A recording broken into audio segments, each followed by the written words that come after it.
looga badiyay naadigayga Alman 2-0 sidaas darteed aniguna markaas kadib wadanka aan ka anbabaxay oo waxaan aaday wadanka dariskeena Nairobi dan adiga meesha aan maartay waxaan u tagay arrimo maartay aniga familiyahan qosay kadibna muddo adiga 4 sano aan ku maqnaa meesha dan waan soo laabtay tiimkaygii aan maartay sanadka hore aan u soo laabtay ayadoo aan maartay tiimkaygii sanadka hore aan kula guuleystay isla markaas koobkii horyaalka dalka Soomaaliya isla sanadkan oo aan ku guuleysanay sida maartay adiga goobjoog u tahay oo aan ku guuleysanay oo Ilaahay maartay nagu sahlay inaan ku guuleysano anigu maartay waxaan aad u xiiseeyaa ciyaaryahan Patrick Vieira oo kubadda sida maartay u maareynayo qadka dhexe oo aad kalsoonidiisa iyo maartay aragtidiisa wax walba ajirtiisa maartay qaabdilkiisa oo ay maartay maartay kubadda heebad loo siiyay oo kale sidaas maartay Patrick Vieira aan aad u taageeraa oo sidaas oo fiirsada Patrick Vieira ciyaarihiisa aad u jeclahay kubadda maartay markuu jiidanayo oo kale markuu dhaxal ku qaadanayo markuu xabad ku saaranayo oo kale aad ugu dambeeya oo Patrick Vieira camal ay maartay qaab ciyaareedkiisa aan ma gaari karo laakiin waa soo dhaweynaa inaan maartay keeno Patrick Vieira oo kale inaan u ciyaaro waxaan kaloo taageeraa kooxda kubadda cagta London Chelsea وهران horta sanadkii hadda la soo dhaafay aad maartay waxaan keenay koob Champions League oo maartay abid aan la keenin dalkaas maartay dalkaas London oo horaan kooxda Chelsea ay keentay marka aad aan ugu faraxsanahay tiimkii hadda sanadkan waxaan jecelnahay ciyaartoy fiican aan la soo weynay waxaan jecelnahay in maartay ciyaartoydaasi ay maartay wax ku gaarno sidii sanadka hore sanadka inaan ka fiicnaano ciyaartoy magac ku leh adduunka aan keensanay oo Eden Hazard oo kale Oscar oo kale Victor Moses oo kale Fernando Torres aad ugu fiican ciyaartoyda dhaxda ka ciyaarta halka fankana waxaan ka dambeeyaa fanaanka weyn Cabdishire Jaamac Jooqle iyo fanaanada kale daayar nimca dareen aad aan maartay u dhageystaa waqtiyada aan maartay halkani ma aan ka imaan training oo kale aad aan maartay u dhageystaa oo ku raaxaystaa fanka labada qofood aan maartay aad ka ugu xiiseeyo dadkooda maartay jilida ay u jilayaan maartay si ay u jilayaan hees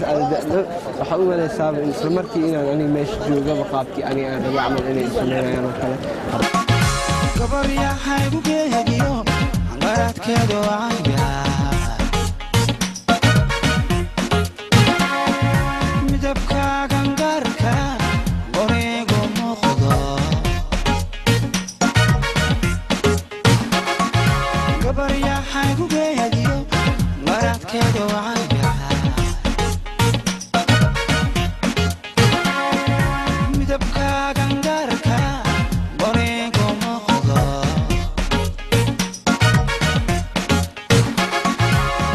gurdoonayanahay yankana waanahay gurdoonayanahay yankayna waa tahay gararada akalgacankiyo haankiyo naweeda mugarata kodkii shibiradila isagoo garaabayn ayuu geesu baydhaa badiya galgalashada kodkii shibiradila isagoo garaabayn ayuu geesu baydhaa badiya galgalashada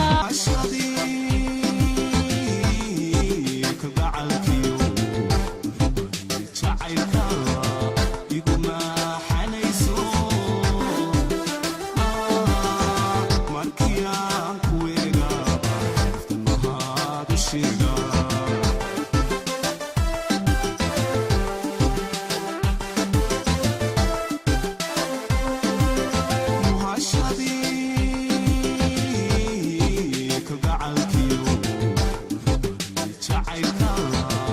go my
aad fuad aad ma santahay hadda guush waa u jeedaa qeyrada iga muuqato lama qiyaasi karo golanka ka soo baxnay waa u jeedaa lama qiyaasi karo farxadayda halay dhan tahay aad ugu faraxsanahay waa maaragtay mid aan maaragtay mar walba ku sooxanay inaan maaragtay guushan oo kale aan maaragtay la gaaro kooxda Elman misleedahay sanadda soo socota riyaalka ugu guuleysan kartaa insha Allah fuad hadaan sidaan nahay oo maaragtay waa ku guuleysan doonaa mar walba waxaan u taaganahay in maaragtay aan guuleysano aan maaragtay koob saan ka badan aan maaragtay ku guuleysan insha Allah qiiradaada ilaa 5,000 qof reeriyay oo xambaarayay sidee u aragtaa wallahi aad aan ugu faraxsanahay taageerayaashayda iyo taageerayaasha Elman aad aan ugu hambalyeynaya koobkan waan sugeynaa inaan maaragtay saan ugu damaashaadno waxaan leeyahay aad aan u mahadsantihiin واتيرك علىك واتلمانت